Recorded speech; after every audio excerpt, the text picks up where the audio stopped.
السلام علیکم دوستو، ویڈیو کو دیکھنے سے پہلے ہمارے اس چینل کو سبسکرائب کر لیں اور نیچے موجود بیل آئیکن کو بھی ضرور کلک کر لیں تاکہ ہماری ویڈیوز آپ کے پاس بر وقت پہنچتی رہیں۔ لیکن قاسم شاگال کو جواب دینے سے غافل نہیں تھا۔ وہ مقدس نقشے کا ذکر سن چکا تھا اور اسے یہ احساس ہونے لگا تھا کہ مقدس نقشہ یقیناً قسطنطنیہ یا آیا صوفیہ سے متعلق کوئی اہم دستاویز ہے۔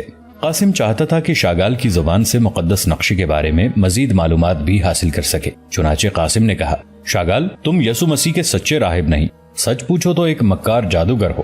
میں مقدس نقشہ حاصل کر چکا ہوں لیکن تمہیں نہیں دے سکتا، چاہے قید تو کیا، مجھے جان سے کیوں نہ ہاتھ دھونے پڑے۔ اتنا کہہ کر قاسم نے شاگال کے مکرو چہرے پر نظریں گاڑ دیں۔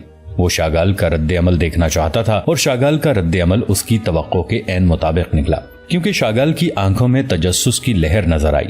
وہ ایک قدم مزید آگے بڑھ کر آہنی سلاخوں کے بالکل ساتھ لگ گیا۔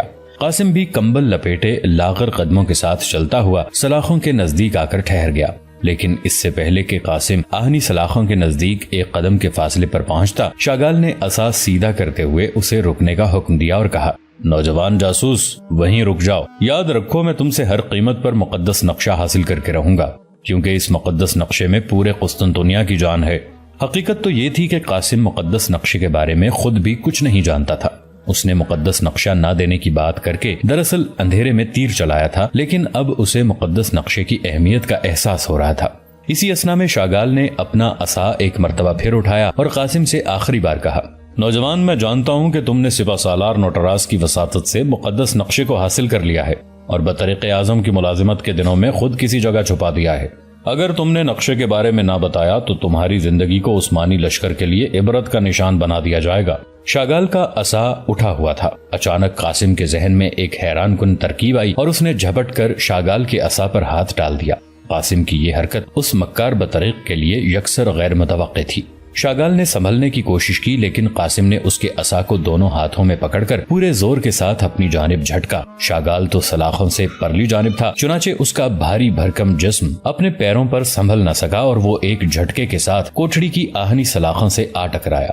قاسم کا جھٹکا بہت زوردار تھا۔ شاگال کا سر اور ماتھا آہنی سلاخوں کے ساتھ ٹکرائے تو اس کی پیشانی پھٹ گئی۔ عصا اس کے ہاتھ سے چھوٹ گیا اور آہنی سلاخوں پر شاگال کا تازہ خون قطروں کی صورت جم گیا۔ قاسم کے ہاتھ شاگال کا قد آدم عصا آ چکا تھا، لیکن شاگال پیشانی پر ضرب کھانے کے بعد کسی بھوت پریت یا چھلاوے کی طرح آنے واحد میں غائب ہو چکا تھا۔ قاسم نے سلاخوں کو پکڑ کر عجلت کے ساتھ دائیں بائیں جھانکا۔ وہ دیکھنا چاہتا تھا کہ شاگال آخر ایک لمحے میں کہاں غائب ہو گیا ہے۔ اس کے ہاتھ میں شاگال کا مضبوط عصا تھا۔ اچانک اسے راہداری کے بائیں کونے میں سے گڑگڑاہٹ کی آواز ایک بار پھر سنائی دی۔ اب قاسم کے ذہن میں ایک زبردست دھماکہ ہوا۔ اچھا، تو گویا اس طرف کوئی خفیہ راستہ ہے، کیونکہ دیوار کی گڑگڑاہٹ سے صاف پتہ چلتا تھا کہ راہداری کے دائیں کونے میں دیوار اپنی جگہ سے سرک رہی ہے۔ اب قاسم کو پہلی بار احساس ہوا کہ وہ کسی طرح ان سلاخوں والی کوٹھڑی سے نکل جائے تو خفیہ راستے کے ذریعے آسانی سے فرار ہو سکتا ہے۔ قاسم سوچ رہا تھا کہ شاگال یقیناً یہی راستہ استعمال کر کے تہہ خانے میں گیا اور آیا تھا۔ قاسم کا ذہن تیزی سے کام کرنے لگا۔ وہ یہ بھی سوچ رہا تھا کہ ہو سکتا ہے کہ داروغہ شاہی بھی اس راستے سے بے خبر ہو، لیکن قاسم کا یہ خیال غلط نکلا۔ داروغہ شاہی تہہ خانے کے خفیہ راستے کو جانتا تھا۔ ہوا یوں کہ شاگال کے چلے جانے کے کچھ ہی دیر بعد قاسم کو راہداری کا دروازہ کھلنے کی چرچراہٹ سنائی دی۔ تو اب گویا سیدھے راستے سے کوئی آ رہا تھا۔ سیدھے راستے سے تو کوئی سپاہی ہی آ سکتا تھا یا پھر داروغہ شاہی خود۔ قاسم کو خیال آیا کہ راہداری میں تھوڑی دیر پہلے پیدا ہونے والی زوردار آواز جو شاگال کا سر سلاخوں سے ٹکرانے کی وجہ سے پیدا ہوئی تھی، یقیناً بیرونی عمارت میں سنی گئی ہوگی اور اسی آواز کو سن کر کوئی سپاہی تہہ خانے میں بغرض تفتیش آ رہا ہوگا۔ یہ سوچ کر قاسم نے انتہائی تیزی کے ساتھ شاگال کا مضبوط اور لمبا عصا کوٹھڑی میں بچھی گھاس پھوس میں چھپا دیا۔ قاسم کا خیال درست نکلا۔ واقعتاً 2-3 سپاہی برہنہ شمشیریں ہاتھوں میں لیے زینوں سے اتر کر تہہ خانے میں آئے۔ ان کے دونوں ہاتھ میں الگ الگ مشعلیں تھیں۔ سپاہی احتیاط کے ساتھ چلتے ہوئے قاسم کی کوٹھڑی کے پاس آئے اور ان میں سے ایک نے آتے ہی قاسم سے سوال کیا، یہ آواز کیسی تھی؟ کون سی آواز؟ دھماکے کی آواز جو ابھی کچھ دیر پہلے تہہ خانے میں ابھری۔ سپاہیوں اور قاسم کے درمیان مکالمہ ہونے لگا۔ قاسم نے کہا، دراصل ایک بھوت تہہ خانے میں آ گیا تھا۔ قاسم نے کسی قدر طنزیہ انداز میں مسکراتے ہوئے کہا تو وہی سپاہی بولا، بھوت؟ تم سچ کہہ رہے ہو؟ شاید تینوں سپاہی توہم پرست تھے۔ بھوت کا ذکر سنتے ہی کسی قدر خوف زدہ ہو گئے۔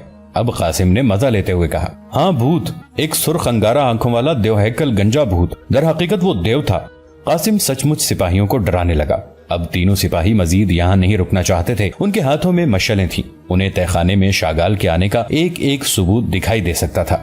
لیکن بھوت کا ذکر سنتے ہی وہ الٹے قدم دوڑے. اب قاسم نے آخری وار کیا. ٹھہرو بہادر سپاہیوں ٹھہرو، پہلے ان سلاخوں کو تو دیکھتے جاؤ. قاسم نے شاگال کو اس قدر زوردار جھٹکے سے سلاخوں پر ٹکر دی تھی کہ تہہ خانے کی سلاخیں اس جگہ سے کسی قدر ٹیڑھی ہو چکی تھی. قاسم کے کہنے پر پہرے دار سپاہیوں نے رک کر سلاخوں کا معائنہ کیا اور جب انہیں ٹیڑھی سلاخوں پر خون کے دھبے دکھائی دیے تو مارے خوف کے ان کی ٹانگیں کانپنے لگی. اب انہیں یقین ہو گیا کہ یہاں سچ مچ کوئی بھوت آیا تھا. وہ کوئی بات کیے بغیر تیز تیز قدموں سے چلتے ہوئے واپس نکل گئے. سپاہیوں کے چلے جانے کے کچھ دیر بعد داروغہ شاہی تہہ خانے میں داخل ہوا. اس کے ہاتھ میں بھی مشل تھی اور 2 سپاہی اس کے عقب میں چل رہے تھے. یوں لگتا تھا کہ آدھی رات کے اس سمے سپاہیوں نے داروغہ شاہی کو جا کر جگایا ہو اور بھوت کے بارے میں بتایا ہو.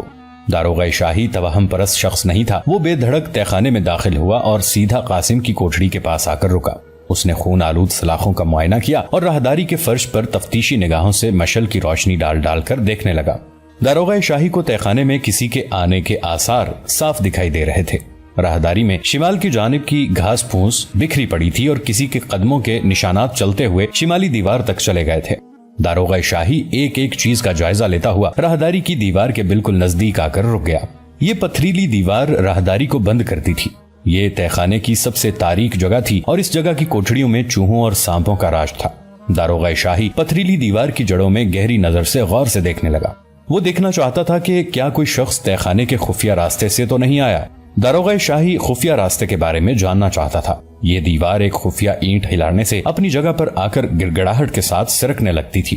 داروغہ شاہی کو یہی معلوم ہوا کہ کوئی شخص یقیناً اسی راستے سے آیا ہوگا.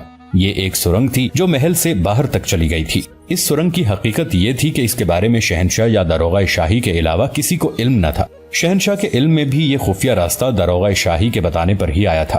داروغہ شاہی اس وجہ سے بے حد حیران تھا کہ آخر وہ تیسرا شخص کون ہو سکتا ہے جو خفیہ سرنگ کے بارے میں جانتا ہے.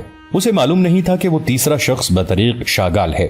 اس خیال کے تحت داروغہ نے اپنے ساتھ آئے دونوں سپاہیوں کو واپس جانے کا حکم دیا. وہ سرنگ میں اکیلا داخل ہونا چاہتا تھا.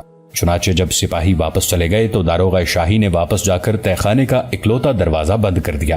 اب کوئی شخص سیدھے راستے سے راہداری میں داخل نہیں ہو سکتا تھا. داروغہ نے اپنا ہاتھ تلوار کے دستے پر مضبوطی سے جما لیا اور قاسم کی کوٹھڑی کے قریب سے گزرا تو کچھ سوچ کر رک گیا اور بولا, سنا ہے تمہیں کوئی بھوت نظر آیا ہے, سرخ انگارہ آنکھوں والا دیو. ہاں وہ گنجا بھی تھا, وہ کسی بیل کی طرح ہٹا کٹا تھا. قاسم کے لہجے کی سچائی سن کر داروغہ سوچ میں پڑ گیا, لیکن اگلے لمحے وہ خفیہ سرنگ میں داخل ہونے کا فیصلہ کر چکا تھا. داروغہ شاہی کے ذہن میں خیال آیا کہ قاسم کہیں خفیہ سرنگ کے راستے سے واقف ہی نہ ہو جائے.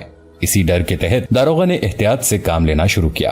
ویسے بھی راہداری کا دوسرا سرا قاسم کی نظروں سے کافی اوجھل تھا, لیکن یہاں تو پہلے ہی اندازہ کر چکا تھا کہ تہہ خانے میں کوئی خفیہ راستہ موجود ہے. داروغہ شاہی شمالی دیوار کے پاس جا کر رک گیا اور پھر اس نے اپنے بائیں ہاتھ سے سر پر نیچی چھت کی ایک اینٹ کو زور سے دبایا. اگلے لمحے راہداری کی دیوار میں گڑگڑاہٹ کی آواز گونجی اور دیوار اپنی جگہ سے سرکنے لگی. یہ ایک تاریک سرنگ تھی. مشل کی روشنی سرنگ میں داخل ہوئی تو داروغہ شاہی کو سرنگ کی حالت دیکھ کر ایسے لگا جیسے یہ صدیوں سے اسی طرح ویران پڑی ہے. دیوار سرکتے ہی بہت سی چمگادڑیں اپنی جنت میں بےتاب ہو گئیں. مکڑی کے بڑے بڑے جالے جگہ جگہ سرنگ میں رستہ روکے کھڑے تھے, لیکن شاگال کے گزرنے سے ان دیوار نما جالوں میں محرابی دروازے بن گئے تھے. سرنگ کے فرش پر بھربری مٹی بکھری پڑی تھی اور شاگال کے قدموں کے نشانات صاف دکھائی دے رہے تھے. نہ جانے کیوں داروغہ شاہی کا دل دھک دھک کرنے لگا. وہ بھوت پریت پر یقین نہیں رکھتا تھا, لیکن پھر بھی اس کے دل پر آسیبوں کا قبضہ چھانے لگا. داروغہ شاہی کے ہاتھ میں مشل کی لو رقص کر رہی تھی اور سرنگ میں بننے والے پرہیب سائے منحوس بدروہوں کی طرح اچھل کود کر رہے تھے. سرنگ بہت طویل تھی, جبکہ داروغہ کے ہاتھ میں پکڑی مشل کی روشنی زیادہ دور تک نہیں جاتی تھی, بلکہ تھوڑا آگے جا کر روشنی اور تاریکی آپس میں اس طرح مدغم ہو رہے تھے کہ ہر سایہ خود ایک دیو دکھائی دے رہا تھا.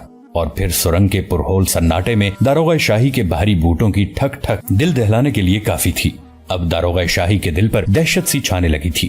داروغہ شاہی نے ایک قدم اور آگے بڑھایا تو اچانک اسے دور سرنگ میں 2 سرخ آنکھیں اپنی جانب گھورتی ہوئی دکھائی دیں, جیسے رات کی تاریکی میں کالی بلی کی آنکھیں کسی انگارے کی طرح دکھائی دیتی ہیں. بالکل اسی طرح داروغہ شاہی کے قدم رک گئے اور اس کی ٹانگیں کانپنے لگی. اسے یقین ہو گیا کہ سرنگ میں بھوت ہے. کچھ دیر کے لیے وہ سکتے میں آ گیا, لیکن ایک دم وہ ہوش میں آیا اور الٹے قدموں بھاگا.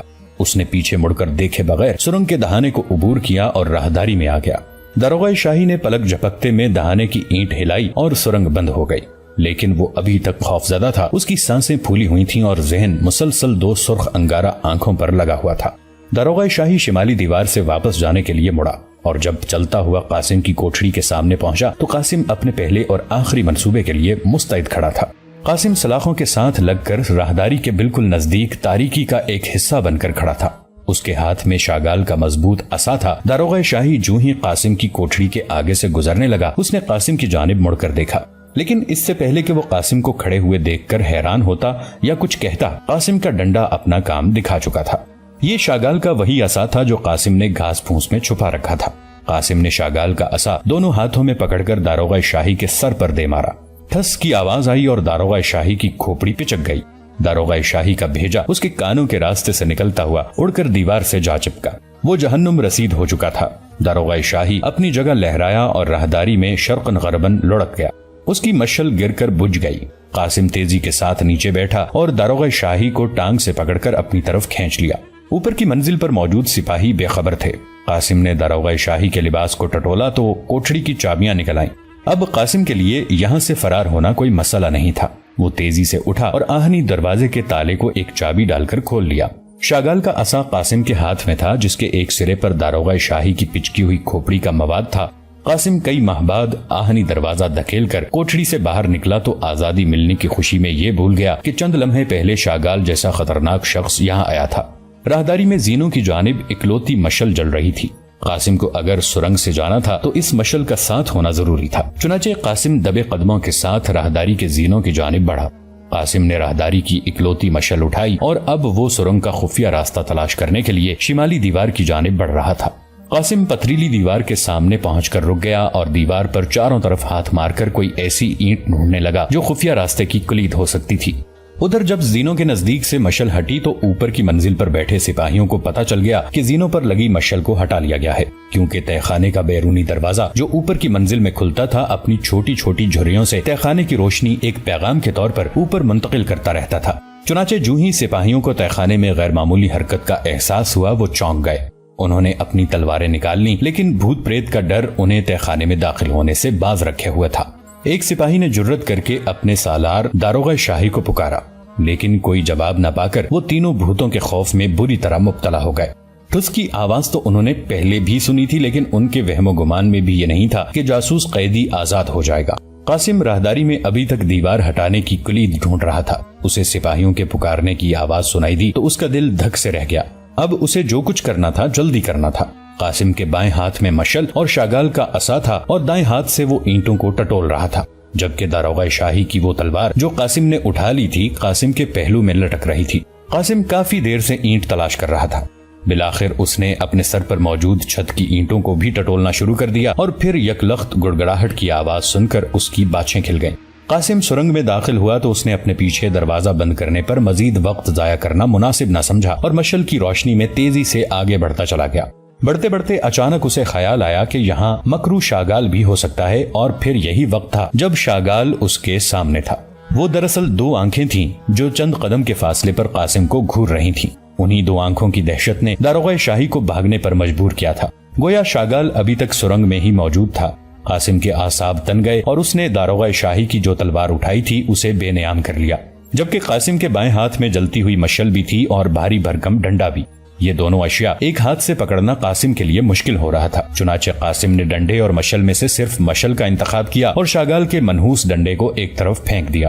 قاسم نے ڈنڈا پھینکا، لیکن اگلے لمحے ایک منظر دیکھ کر اس کی آنکھیں حیرت سے پھٹی کی پھٹی رہ گئیں۔ وہی 2 سرخ آنکھیں جو کسی کالی بلی کی آنکھوں کی طرح چمک رہی تھیں ایک دم ڈنڈے کی جانب لپکیں، اور پھر قاسم نے دیکھا کہ ایک بڑا سا سیاہ رنگ کا بندر جھپٹ کر شاگال کے عصا تک پہنچا اور شاگال کے عصا کو اٹھا کر بجلی کی رفتار سے الٹے قدموں بھاگ گیا۔ اس تاریک اور بھیانک سرنگ میں سرخ آنکھوں والا بندر دیکھ کر قاسم کے پسینے چھوٹ گئے۔ قاسم نے اپنی تلوار ہوا میں لہرائی اور بندر پر حملہ کرنے کے لیے تیار ہو گیا، لیکن زندان کی سرنگ کا وہ پراسرار بندر پلک جھپکتے میں غائب ہو چکا تھا۔ قاسم دیر تک کسی چیتے کی طرح مستعد کھڑا رہا، لیکن اب سرنگ میں مکمل خاموشی تھی۔ وہ چمکتی ہوئی سرخ آنکھیں بھی اب اپنی جگہ موجود نہ تھیں۔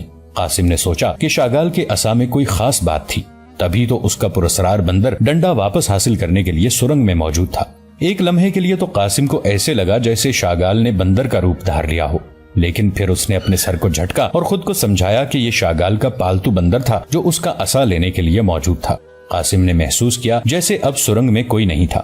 وہ تیزی سے باہر کی طرف نکلتا چلا گیا اور چند ساعت بعد وہ آزاد تھا۔ قیصر کے فرار کی خبر قیصر روم پر برق بن کر گری۔ پرانے اور تجربہ کار داروغہ شاہی کی موت نے ایوان سلطنت کو ہلا کر رکھ دیا۔ فرار کے واقعے کی تفصیل معلوم ہوئی تو قیصر روم کی آنکھیں مارے حیرت کے پھٹی کی پھٹی رہ گئیں، اور پھر جب اسے محافظ سپاہیوں نے یہ بتایا کہ سب سے پہلے تہ خانے میں ایک سرخ آنکھوں والا دیو داخل ہوا تھا تو قیصر روم کا دھیان فوراً اپنے خواب کی طرف بٹ گیا۔ مارسی قیصر کو یہ تعبیر بتا چکی تھی کہ جب تک سرخ آنکھوں والا دیو نما انسان شہنشاہ خود قتل نہیں کرے گا قسطنطنیہ کی نجات ممکن نہیں۔ قیصر بھی شاگال کو ہی اپنے خواب والا دیو سمجھتا تھا۔ قاسم کی گرفتاری کے روز آیا صوفیہ میں قیصر شاگال کو دیکھتے ہی مارسی کی بتائی ہوئی تعبیر کے مطابق قتل کرنے کے لیے اٹھنا چاہتا تھا، لیکن شاگال کی خطرناک چمکدار آنکھوں نے اس روز قیصر کو اپنے سحر میں جکڑ لیا، اور آج خبر ملی تھی کہ سرخ آنکھوں والا دیو قاسم کے فرار سے پہلے تہ خانے میں دیکھا گیا۔ اب قیصر کو مارسی کی تعبیر پر دل سے یقین آنے لگا، کیونکہ قاسم کا فرار ان نازک ایام میں قیصر روم کے لیے بہت برا شگون تھا۔ قیصر کے قاصد اور جاسوس اسے سلطان محمد خان کے لشکر کی ایک ایک خبر پہنچا رہے تھے۔ سلطانی لشکر ادرنا سے چل پڑا تھا۔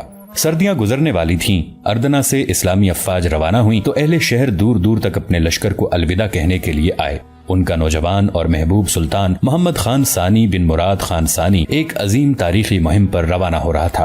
سلطان کے لشکر کا ہر سپاہی اپنے آپ کو اس مبارک لشکر کا حصہ سمجھ رہا تھا جسے رسول کریم صلی اللہ علیہ وآلہ وسلم نے سب سے اچھا لشکر قرار دیا تھا۔ لشکر نے پہلا پڑاؤ صرف 50 کوس کے فاصلے پر کرنا تھا۔ سلطان کا ہراول دستہ جو ینیچری کے بہترین اور بہادر شہ سواروں کا مجموعہ تھا، عجیب شاہانہ انداز میں سب سے آگے آگے چل رہا تھا۔ جاگیرداروں کی فراہم کردہ فوج کو ملا کر سلطانی لشکر کی تعداد 1 لاکھ کے قریب تھی۔ اٹھلا اٹھلا کر چلتے ہوئے شہ سواروں کے عقب میں بڑے اسلحے اور بھاری توپوں کی گاڑیاں رواں دواں تھیں۔ ان کے پیچھے پیدل افواج کا زرہ پوش دستہ عجب سما پیش کر رہا تھا۔ ینیچری کے ہراول کی سپہ سالاری پر آغا حسن دائیں بازو پر احمد قدک پاشا اور بائیں بازو پر محمود پاشا تھے۔ قلب لشکر میں خود سلطان ایک قد آور سفید گھوڑے پر سوار ہو کر تمام افواج کی کمان کر رہا تھا۔ لشکر کے پیچھے پیچھے سینکڑوں بیل گاڑیاں، گدا گاڑیاں اور بے شمار اونٹ تھے جن پر لشکر کے لیے رسد کا سامان لدا تھا۔ زخمیوں کی مرہم پٹی کے لیے ادرنا کی نوجوان مسلمان لڑکیوں کا ایک بڑا دستہ تھا جس کی کمان بوسنیائی شہزادی حمیرہ کے ہاتھ میں تھی۔ اس تاریخی لشکر میں شامل ہونے کی سعادت سے قاسم بن حشام کا بڑا بھائی طاہر بھی محروم نہ رہا، اور اس طرح قاسم کا پورا خاندان قسطنطنیہ کے فاتح لشکر میں شامل ہونے کے لیے نکل کھڑا ہوا۔ طاہر کے دونوں بیٹے عمر اور علی اب بچے نہیں بلکہ نوعمر لڑکے تھے جو ننھے مجاہدوں کے طور پر لشکر کے خدام میں شامل کر لیے گئے تھے۔ بوڑھے عباس کی بیٹی مریم بھی مرہم پٹی کرنے والی عورتوں میں شامل تھی۔ لشکر میں دیکھنے کے لائق سب سے حسین چیز پیتل کی چمکدار توپ تھی جس کے پہلو میں ایک محفوظ نشست پر عظیم آہنگر قربان براجمان تھا۔ یہ دیو ہیکل توپ جہاں سے گزرتی سلطان محمد خان کی فتح کا اعلان کرتی جاتی۔ اسلامی افواج تھوڑے تھوڑے فاصلوں پر پڑاؤ کرتی ہوئی قسطنطنیہ کی جانب بڑھتی چلی جا رہی تھی۔ وہی لشکر جو قسطنطنیہ پر فیصلہ کن حملہ کرنے جانے والا تھا۔ اسی لشکر کے بارے میں رسول کریم صلی اللہ علیہ وآلہ وسلم نے بشارت دی تھی کہ تم ضرور قسطنطنیہ کو فتح کر لوگے، بس بہترین امیر اس کا امیر ہوگا اور بہتر لشکر وہ لشکر ہوگا۔ اسی لشکر کا ایک بڑا حصہ عثمانی بحریہ پر مشتمل تھا جس کا امیر البحر سلطان محمد خان نے ایک پرانے جنگجو ملاح سردار بلوط اغلن کو مقرر کیا۔ سلطان کے بیڑے میں زیادہ تر جہاز اور کشتیاں بالکل نئے نئے بنے ہوئے تھے۔ سلطانی بحریہ کا ہراول عباس کی قیادت میں پہلے ہی آبنائے باسفورس کی ناکہ بندی کر چکا تھا۔ عثمانی لشکر کی آمد کا سن کر اہل قسطنطنیہ خوف اور پریشانی کا بری طرح شکار ہو چکے تھے۔ قسطنطینوی افواج کا سپہ سالار نوٹاراس اپنا غم غلط کرنے کے لیے شراب و کباب کا سہارا لے رہا تھا۔ شہنشاہ دوسرے ممالک کی کمک کا منتظر تھا، جبکہ عام عوام شب و روز اس خطرے کو ٹالنے کے لیے اپنے خداوند کے حضور گڑ گڑا رہی تھی۔ آیا صوفیہ میں ان دنوں بھیڑ رہتی، خصوصاً اتوار کے روز چرچ میں عبادت کے لیے کوئی نشست خالی نہ ملتی، اور پھر اتوار کی ایک صبح جب قسطنطنیہ پر جنگ کے بادل منڈلا رہے تھے، آیا صوفیہ میں عبادت کے لیے آنے والوں کا خوب رش تھا۔ سونیا اپنے کمرے سے نکل کر چرچ کے ہال میں آئی اور وہ بھی خداوند کے حضور گڑ گڑانا چاہتی تھی۔ وہ اپنے محبوب کی رہائی کے لیے خداوند کی منتیں کرنے آئی تھی۔ اس کا دل چور چور تھا جب سے قاسم گرفتار ہوا تھا۔ سونیا کی زندگی تاریک ہو گئی تھی، لیکن یہ تاریکی محض اداسی تھی، وگرنہ قاسم سے ملنے کے بعد سونیا کی تاریک زندگی میں روشنی آ چکی تھی۔ دوستو، آج کے لیے اتنا ہی۔ اسی کہانی کی اگلی قسط کے ساتھ بہت جلد آپ کی خدمت میں حاضر ہوں گے۔ نیچے کامنٹ سیکشن میں اپنی رائے کا اظہار ضرور کیجیے گا۔